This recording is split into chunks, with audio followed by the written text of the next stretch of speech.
بسم الله الرحمن الرحیم وبه نستعین وصلی اللہ علی نبینا محمد وعلی آلہ واصحابہ اجمعین وبعد۔ عزیز طلباء اور حاضرین، اللہ کے رسول صلی اللہ علیہ وسلم کی ایک نہایت ہی مشہور حدیث ہے۔ اس حدیث کے راوی جلیل القدر صحابی حضرت نعمان بن بشیر رضی اللہ تعالیٰ عنہ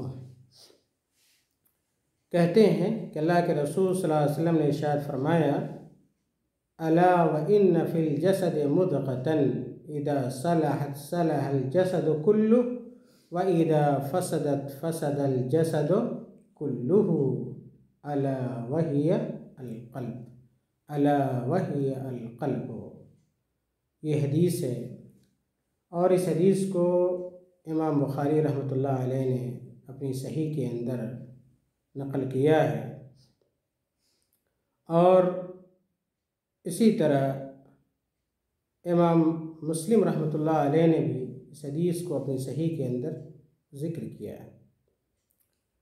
اس حدیث کا مفہوم یہ ہے کہ اللہ کے رسول صلی اللہ علیہ وسلم نے ہمیں اور آپ کو متنبہ کیا، آگاہ کیا، کس تعلق سے؟ دل سے متعلق۔ کہا اللہ کے رسول صلی اللہ علیہ وسلم نے کہ الا وان فی الجسد مضغة، کہ متنبہ ہو جاؤ، جسم کے اندر ایک ایسا ٹکڑا ہے، گوشت کا ٹکڑا، اگر وہ صحیح رہتا ہے، سالم رہتا ہے، اچھا رہتا ہے تو سارا جسم صحیح رہتا ہے۔ اگر جسم کا وہ حصہ، وہ ٹکڑا خراب ہو جائے تو پورا جسم خراب ہو جاتا ہے۔ پھر اللہ کے رسول صلی اللہ علیہ وسلم نے اس ٹکڑے کے بارے میں، جسم کے اس حصے کے بارے میں اللہ کے نبی صلی اللہ علیہ وسلم نے وضاحت فرمائی کہ وہ ٹکڑا، وہ حصہ کیا ہے، کون سا ہے؟ دل ہے، الا وہی القلب۔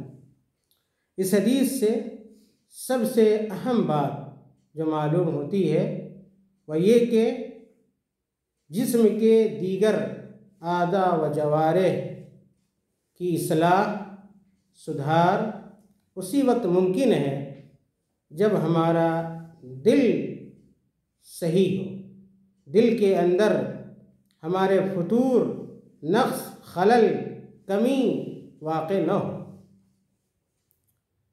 اس حدیث سے اہل علم نے یہ بتلانے کی کوشش کی ہے، کہتے ہیں بعض اہل علم کہ الحدیث فیہ اشارۃ الی ان صلاح حرکات العبد بجوارحہ، کہتے ہیں اس حدیث کے اندر اس بات کا اشارہ ہے، اس بات کی طرف اشارہ ہے کہ بندوں کے جو حرکات و سکنات ہوتے ہیں، انسانوں کی جو ایکٹیویٹی ہوتی ہے، وہ ایکٹیویٹی یا کہ انسانوں کے حرکات کے اندر جو اچھائی ہے یا کہ جو نیکی ہے، وہ کس چیز پر منحصر ہے؟ اس کے جوارح پر، اس کے اعضاء پہ۔ ہمارے جسم کے اعضاء اگر اچھے ہوں گے، ہماری ایکٹیویٹی بھی اچھی ہوگی۔ اگر ہمارے جسم کے اعضاء خراب ہو جائیں گے، ہمارے اعمال بھی کیا ہو جائیں گے؟ خراب ہو جائیں گے۔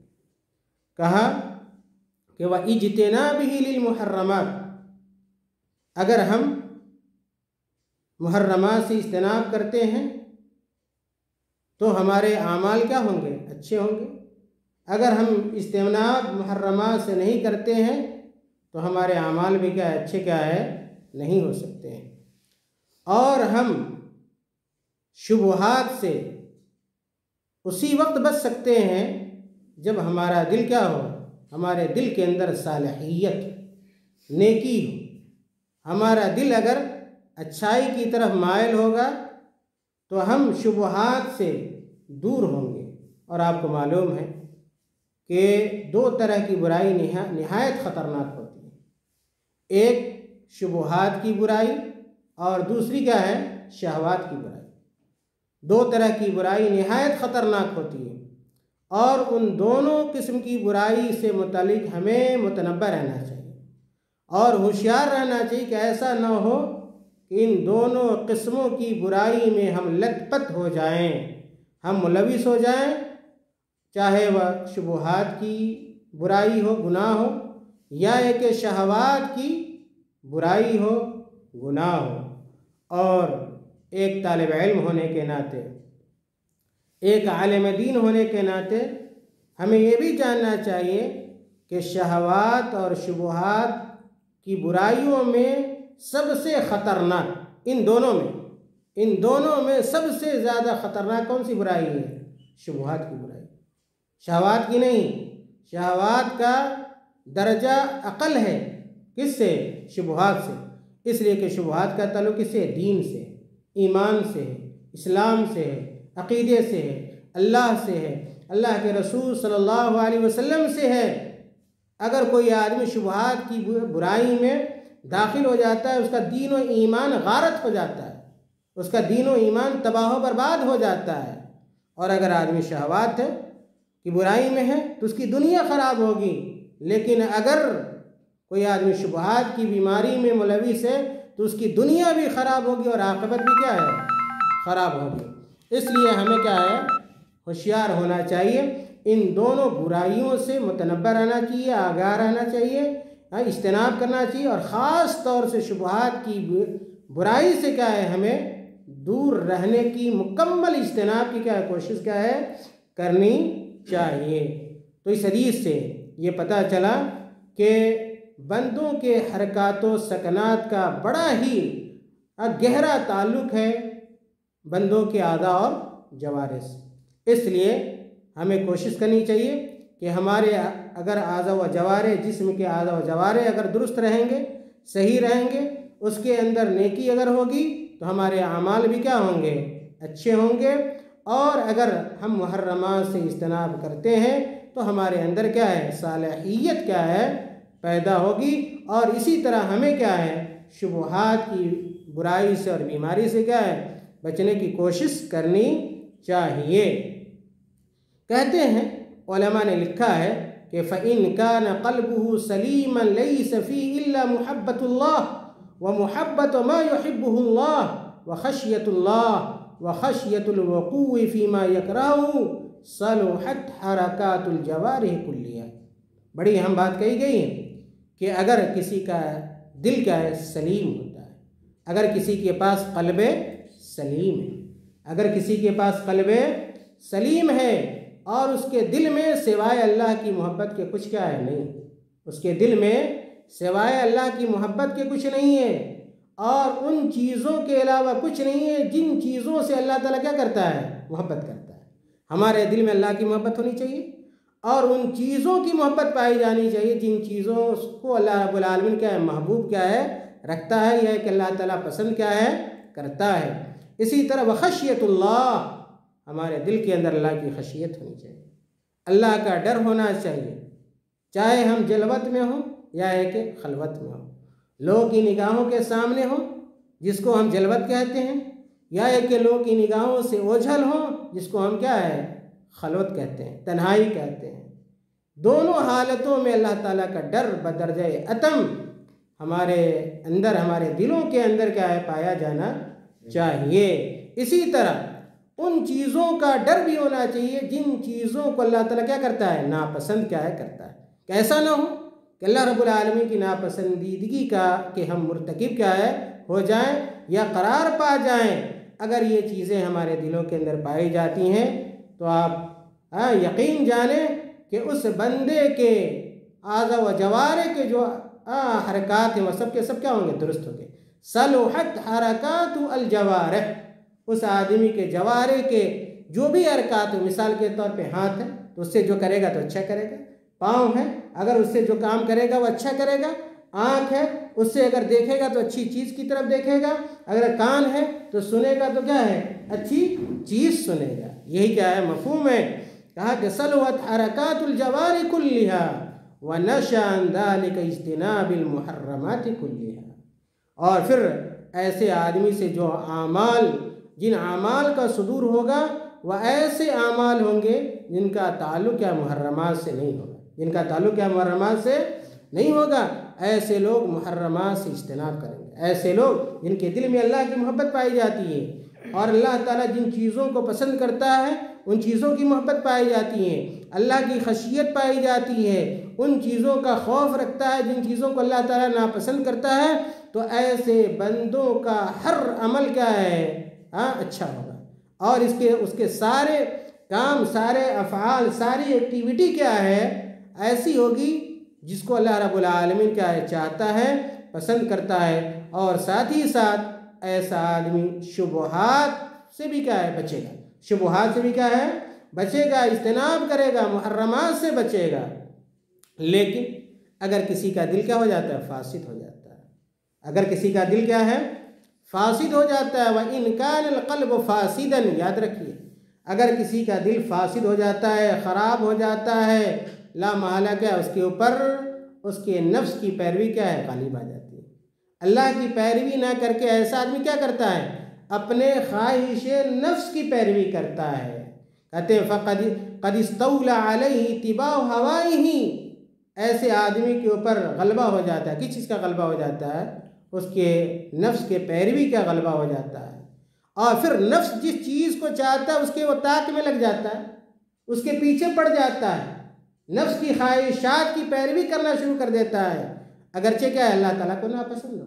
اللہ تعالیٰ کی پسندیدگی اور ناپسندیدگی کی ایسا آدمی جس کا دل خراب ہو جاتا ہے، فاسد ہو جاتا ہے، ذرہ برابر بھی پرواہ کیا ہے؟ نہیں کرتا ہے۔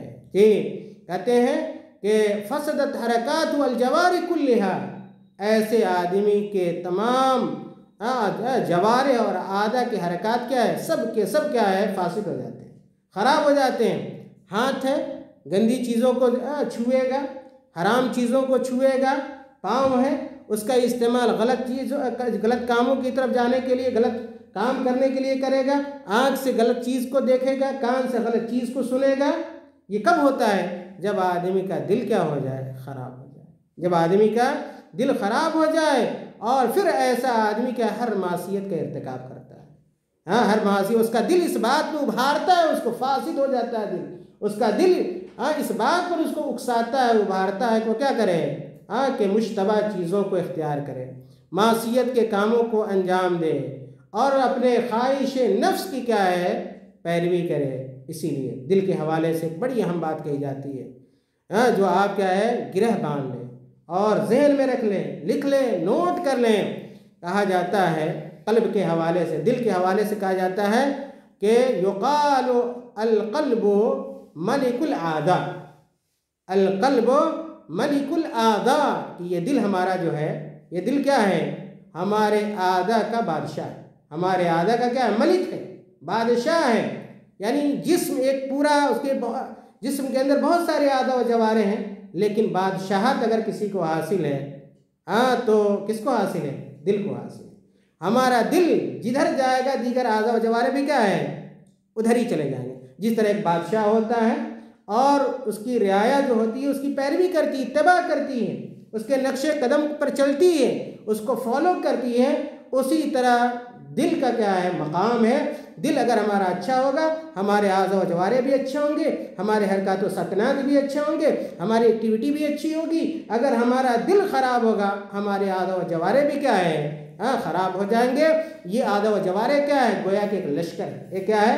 لشکر ہے، اور دل کیا ہے؟ یہ بادشاہ ہے۔ لشکر وہی کرے گا جو کیا ہے؟ بادشاہ کیا ہے؟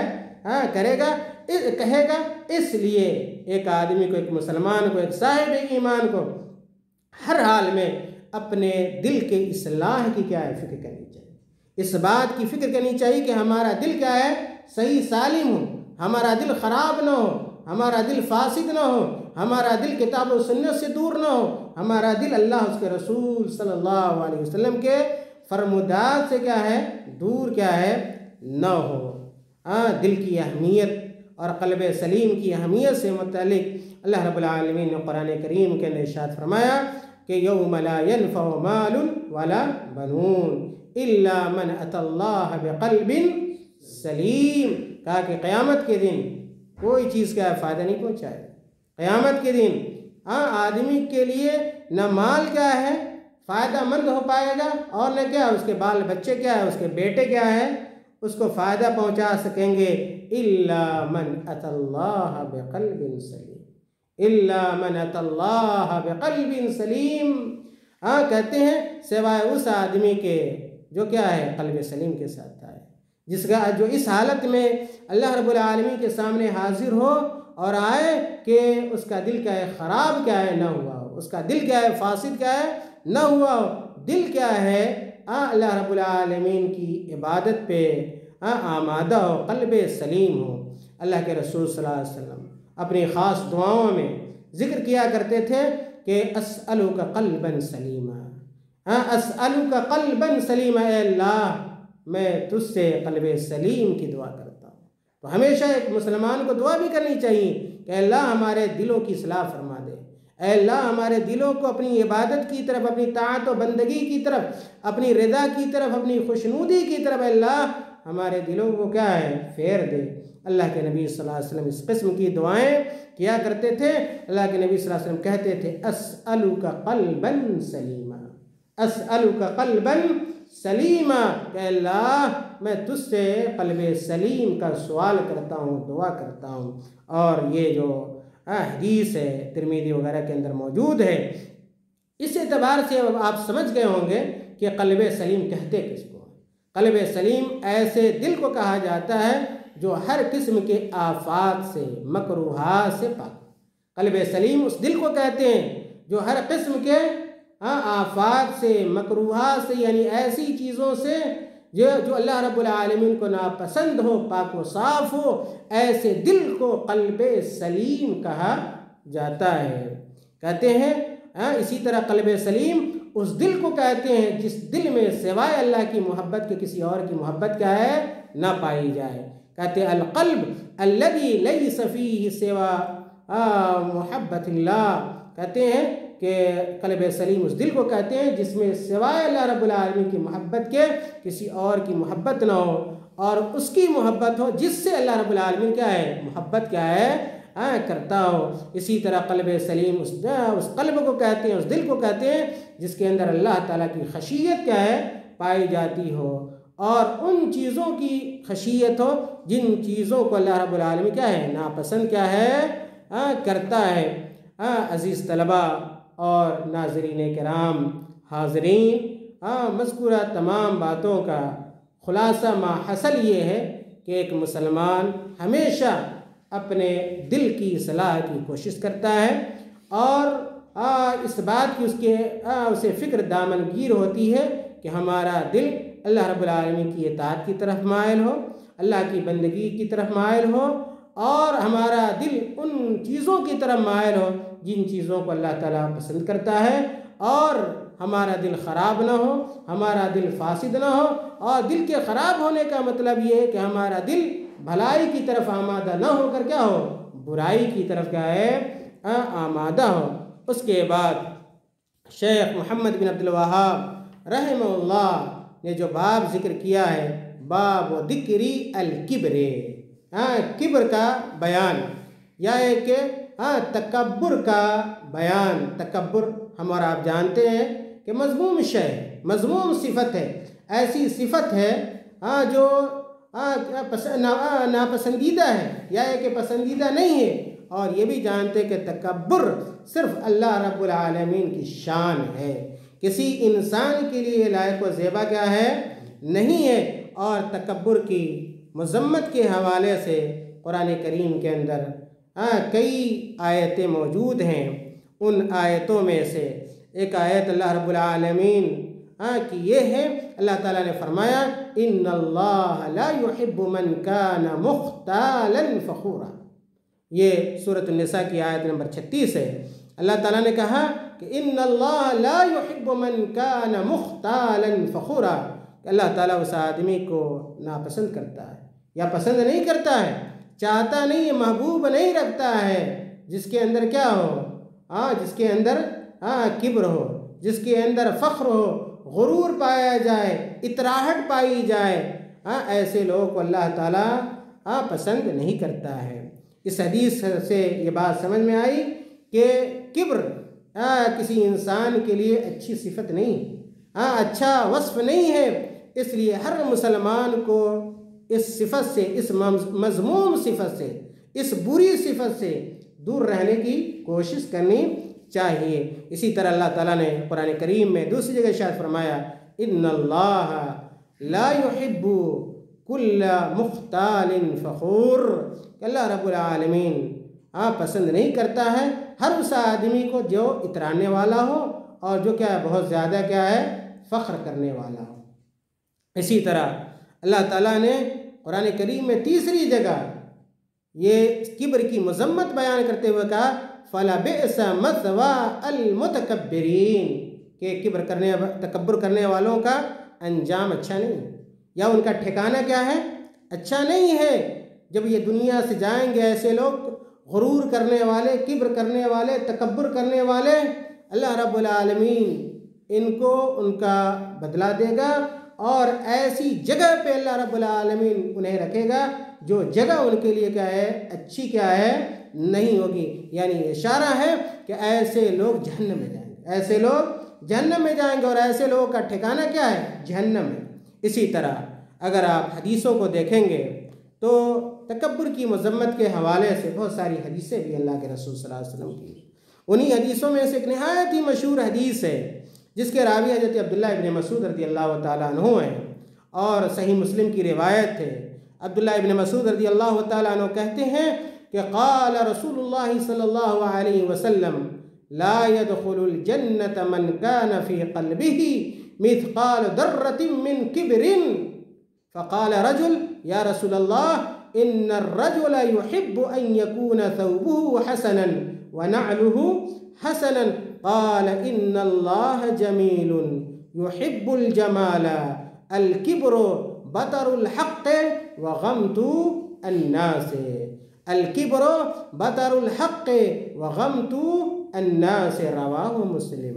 اس حدیث کا مفہوم یہ ہے کہ اللہ کے رسول صلی اللہ علیہ وسلم نے ارشاد فرمایا کہ لا يدخل الجنة من كان في قلبه مثقال ذرة من كبر، کہ وہ آدمی جنت میں نہیں داخل ہو پائے گا، وہ آدمی جنت میں نہیں جائے گا، داخل نہیں ہوگا جس کے دل میں ذرہ برابر بھی کبر ہو، جس کے دل میں ذرہ برابر بھی کبر کی صفت کیا ہے پائی جاتی ہو، ایسا آدمی جنت میں نہیں جائے گا۔ فقال رجل، تو ایک شخص نے کہا کہ یا رسول اللہ ان الرجل يحب ان يكون ثوبه حسنا ونعله حسنا، کہ آدمی یہ چاہتا ہے کہ اس کا کپڑا کیا ہو اچھا ہو اور اس کا جوتا کیا ہو اچھا ہو، کیا یہ بھی کبر میں داخل؟ کیا اس کو بھی تکبر سے ہم موصول کریں گے؟ تو اللہ کے نبی صلی اللہ علیہ وسلم کہا نہیں، یہ تکبر نہیں۔ اگر کوئی آدمی اچھا کپڑا پہن رہا ہے اور اچھا پوشاک زیب تن کرتا ہے، اچھا جوتا اور چپل پہن رہا ہے، اور اللہ تعالیٰ نے اسے نعمتیں دی ہیں، دولت دی ہے، حلال ہے، اگر اس کے پاس کیا دولت موجود ہے تو اللہ تعالیٰ اپنے بندوں پر اپنی نعمت کا مظاہرہ بھی کیا ہے دیکھنا چاہتا ہے۔ وَأَمَّا بِنِعْمَةِ رَبِّكَ فَحَدِّثْ، لیکن کبر کیا ہے؟ سوال یہ ہے، بلکہ اللہ کے نبی صلی اللہ علیہ وسلم نے کہا ان اللہ جمیل یحب الجمال، ان اللہ جمیل یحب الجمال، اللہ تعالیٰ خوبصورت ہے اور خوبصورتی کو کیا کرتا ہے پسند کرتا ہے۔ لیکن کبر ہے کیا؟ کہا اللہ کے نبی صلی اللہ علیہ وسلم نے کبر کی تعریف فرمائی کہ کہتے ہیں الکبر بطر الحق، الکبر بطر الحق، کبر یہ ہے کہ حق کو کیا کیا جائے چھپایا جائے، حق کا انکار کیا جائے۔ بطر کا معنی کیا ہے دفع کے، دور کرنے کے، انکار کرنے کے ہیں، بلند ہونے کے، ترفع کے معنی میں، یعنی کہ حق کا انکار کرنا۔ کبر کیا ہے کہ حق آپ کے پاس آ جائے، قرآن آ جائے، سنت آ جائے، اسلامی تعلیمات آ جائے، لیکن کیا ہے آپ اسے چشمپوشی اختیار کریں، آپ اس کا انکار کر دیں، آپ اس کی مخالفت کریں، یہ کیا ہے کبر؟ یہ کیا ہے؟ یہ کیا ہے؟ کہتے ہیں کہ الکبر بطر الحق وغمط الناس، اور لوگ کیا کرنا ہے حقیر سمجھنا۔ غمط کا معنی کیا ہے حقیر کے معنی، غمط کا معنی کیا ہے حقیر کے معنی میں ہے، اور کسی پر عیب لگانے کے معنی میں۔ عزیز بھائیوں اور عزیز طلبہ، اللہ کے نبی صلی اللہ علیہ وسلم نے کہا کہ کبر یہ حق کو چھپانا، حق کا انکار کرنا، اور لوگ کیا ہے حقیر سمجھنا، اپنے آپ کو آدمی کیا ہے بہتر سمجھے، اور لوگوں کو کیا ہے ذلیل سمجھے، وضیع سمجھے، اور کیا ہے اس کو حقیر جانے، یہ کیا ہے یہ کبر، یہ کیا ہے کبر ہے۔ اس لیے ہمیں کیا ہے کبر سے بچنا چاہیے اور لوگوں کو حقیر جاننے سے بچنا چاہیے۔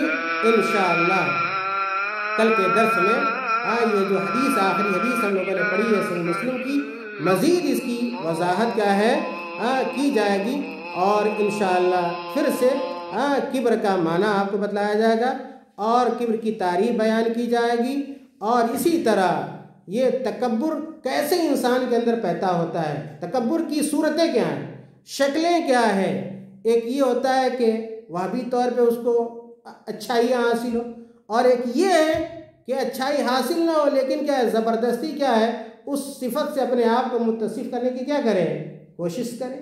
تو اگر کہ اللہ تعالیٰ نے کیا اگر آپ کو افعال حسنہ سے اچھے اوصاف سے اگر مزین کیا ہے تو دوسرے کو آپ حقیر سمجھ رہے ہیں، یہ بھی کبر ہے۔ اور دوسرے کبر کی صورت یہ بھی ہے کہ اگر آپ کے اندر وہ خوبی نہیں ہے، آپ کے اندر وہ خصلت نہیں ہے، آپ کے اندر وہ اچھائی نہیں ہے، لیکن آپ کیا تکلف کر رہے ہیں، آپ کیا ہے بزور تکلف کیا ہے اچھا بننے کی کیا ہے کوشش کیا ہے کر رہے ہیں، تو یہ بھی کیا ہے کبر میں سے ہے۔ اور اللہ رب العالمین نے قرآن کریم کے اندر ارشاد فرمایا کہ کذالک یطبع اللہ علی کل قلب متکبر جبار، کہ جو آدمی کا تکبر کرنے والا ہوتا ہے، سرکش ہوتا ہے، اللہ رب العالمین اس کے دل پر کیا لگا دیتا ہے مہر لگا دیتا ہے۔ اللہ تعالیٰ ایسے آدمی کے دل پر مہر لگا دیتا ہے، وہ حق کو قبول کیا ہے نہیں کرتا ہے، راہ راست پہ باقی کیا ہے نہیں رہتا ہے، صراط مستقیم کی توفیق ایسے آدمی کو نہیں ملتی ہے۔ اسی طرح مزید باتیں انشاءاللہ کیا ہے آئندہ درس میں ہوگی۔ وصلی اللہ علی نبینا وسلم، والسلام علیکم ورحمۃ اللہ وبرکاتہ۔